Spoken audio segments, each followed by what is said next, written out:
What's up mga katito? Nagbabalik na naman ang inyong dakilang tito si Tito Roger. Medyo matagal nga tayo nakapag-post ulit dahil kailangan din nun natin kumayod at kumita. Pasok na lang kaya tayo sa Imbernal, baka pumaldo pa tayo ng 80 key. Twinks! At para na nga sa ating video sa araw na ito, gagawa si Tito Roger ng 2D photo Sintra board. Ang gagawin natin ay isa A3 at dalawang A4 o ang tinatawag na photo tile. Dahil nga ang printer natin ay pang A-try lang, gagamit tayo ng hindi naman pinagbabawal na technique. Kundi dugtong technique, pagdudugtungin ni Tito Roger ang dalawang A4 para makabuo ng A3. Ang ginawa ko dyan ay sinet up ko muna sa A-try size ang picture, tsaka hinati sa dalawa. At nagprinting na ko, syempre! Kitang-kita naman ang suabe ng quality ng print. At kitang-kita din ang pogi na nasa peak at ang beautiful ng Marilag. Oh, di ba? Twinks! After ng printing, lalagyan na natin yan ng photo top para mas tumibay ang pagsasama. Ang picture pala! Ang ginamit kong photo top ay matte. Para kasi sa akin, mas scratch-proof ang matte keysa sa glossy, pero depende din yan sa customer nyo.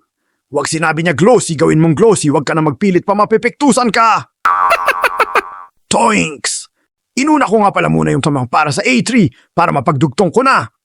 Inalis ko muna yung sobrang portion para makita ko na nga ang pagdudugtungan. Tsaka syempre kuha na tayo ng pangmalakasang Sintra board na A3 size at idikit yung unang part. Pagkatapos ng unang part, abay syempre ang part 2 ang second part. Twinks! At ayan ang popogi at gaganda ng mga nilalang na to. Meron na tayong flat photo on Sintra board. Charis! English ha! Winks! Di ko na nga binidyo yung A4 size, parehas lang naman step nun. Tsaka juice ko share nyo kasi tong mga content ko para sumahod na. Twinks! At dahil nga today ang gagawin kong photo, abay. Siyempre, magkakat tayo ng ilalagay natin sa sides ng flat Sintra. Mag-ingat lang sa cutting mga katito. Baka maputol yung daliri mo, mapapaaray ka na goodbye, daliri ka pa. Twinks! At para madikit nga pala yung mga Sintra board, ang ginagamit dyan ay super glue. Medyo mabilis matuyo yan, kaya dapat pantay na yung idudugtong na Sintra bago mo lagyan ng super glue. Kasi pag natuyo na yan at tabingi pagkadikit abay, tatabingi din ulo mo pag hinampas ng boss mo sa ulo mo yung Sintra board mo. Twinks! At heto na nga pala yung final output natin mga katito. Ang swabe, di ba? Ang ganda pa nung chick sa picture, sa bagay pugi din naman yung guy. Ha ha ha. Twinks!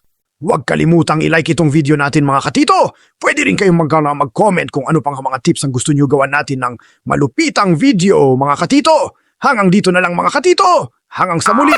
Paalam!